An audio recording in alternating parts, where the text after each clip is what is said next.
Yeah, the question of how do you charge for your time? And it's such a difficult question. It's loaded with so many things. Let's talk about it first. Maybe a little bit. We'll talk about it from a practical perspective, and then maybe we'll talk about it from an emotional perspective.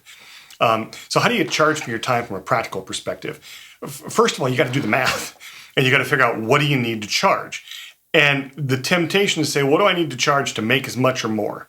But really, you need to think through how much do I need to charge and how much do I need to make. So what I did, the first thing is I looked at what is my run rate, on a monthly basis, and what are we actually spending? Where could we spend less? Where's opportunities to spend less? And I wanted to know kind of what that, what could I get it down to? Not that necessarily was going to go that low, but what could I get it down to? So if I had to manage down to a certain level, I knew how I was going to do it. I wouldn't have to really think that through that hard. It was kind of already pre-planned. And then start thinking about what do I want to accomplish? And knowing that one of the things you have to get used to is the inconsistency. It's going to go up, it's going to go down. And you can't look at what you've got coming in that month or that next month and extrapolate that for the next 3 years. That's not going to happen. You're always building the business. Remember, if you're in a corporation, someone's always out there working on tomorrow's sale and the day after tomorrow's sale. Well, now you're doing all of that. So really thinking in those different dimensions can be important. So you really have to do the math and figure out what does it take and know what your kind of baseline is. And then think about what your strategy is if it gets better. You're going to want to put that aside. How much you're going to put aside? What kind of cushion do you want to build up for when it's not as good? And also take into consideration all the different things around taxes. I mean, I recently moved from Connecticut to Washington State. Very different tax picture. Connecticut has a relatively, hearty state income tax. Washington has none. It has a business and operations tax, which is much lower. But there's other taxes it has. So you have to kind of work through all of that. Depending on the size of your business as you're getting going, you may need to engage an attorney and an accountant to have you get some help figuring that out. But you have to really think it through and do the math. That's something you can't just skimp on. And it's something I was tempted to skimp on because I don't like focusing on or thinking about it. But once I looked at it, then I knew where I had to be. And I was also in a much better position to deal with the ups and downs and not worry so much about it. So the last thing I'll say about that is having some sort of system to actually look at revenue potential. Now, I use a system that you're familiar with through our friends at SpeakerFlow. I use the Zoho CRM, and I put in my leads and opportunities, even if I don't have a lot of them, because I operate on a low volume amount of business, low volume with, fairly reasonable, size of engagement, but lower volume. And so what I still have to manage that and see, is it trending in the right direction? You have to get used to it.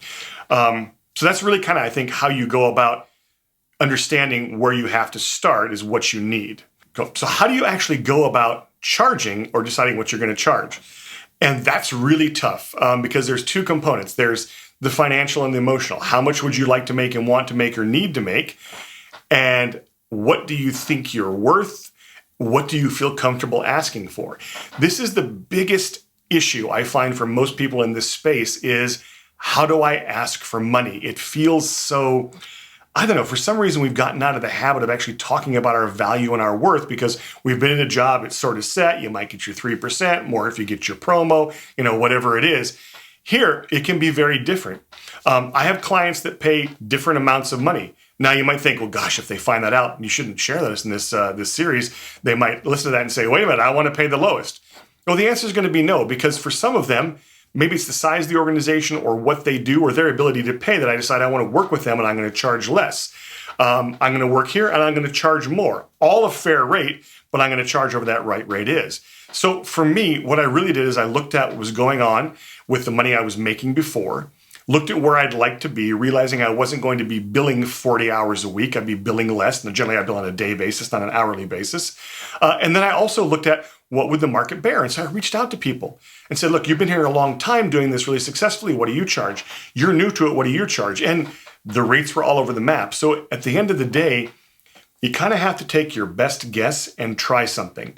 And it's like that with everything. You're not going to learn until you try. And just because you go too high the first time doesn't mean you're not going to get it. In fact, they're probably going to come back and say, what if we gave you less? Or can we do less hours? Not let's just not do it. And you can continue also to raise your rates until the market says no. That's what one person told me. They said, you charge as much as you can until finally everybody says no, then you just drop down to right below that, and that's what you should charge at. So there may be some science to it, but unfortunately, most of it's just by feel. So what I generally tell people is charge at least as much as you have to, and then based on what intelligence you can get from the market, charge what you think you're worth and see where it comes out. Because you're not going to get them all. And it's not always going to be about price either.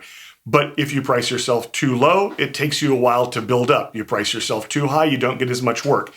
And I know this is not like, Michael, what's the secret formula? Because there is no secret formula. But what you have to do is you have to get practiced at asking for what you want. So the last thing I'll say is this.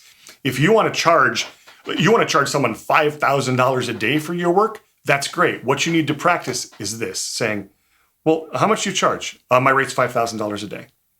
What you don't want to do is say, 5,000? Because immediately you're not going to get it.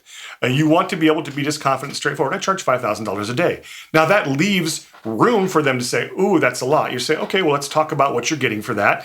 You get through with that. Is that still a lot? Okay, well, what do you think is reasonable and fair? And then we can talk about whether they'll accept it or not. And sometimes you'll say yes, and sometimes you'll say no. But you have to get practiced and comfortable. I'll be honest with you. When I first started going out into the market, I stood in front of a mirror and told myself 100 times what my rate was, just so I could get used to saying it, just so I was comfortable if the words come out of my mouth and I didn't trip over them and I didn't fumble over them, because you never know when you're going to get asked.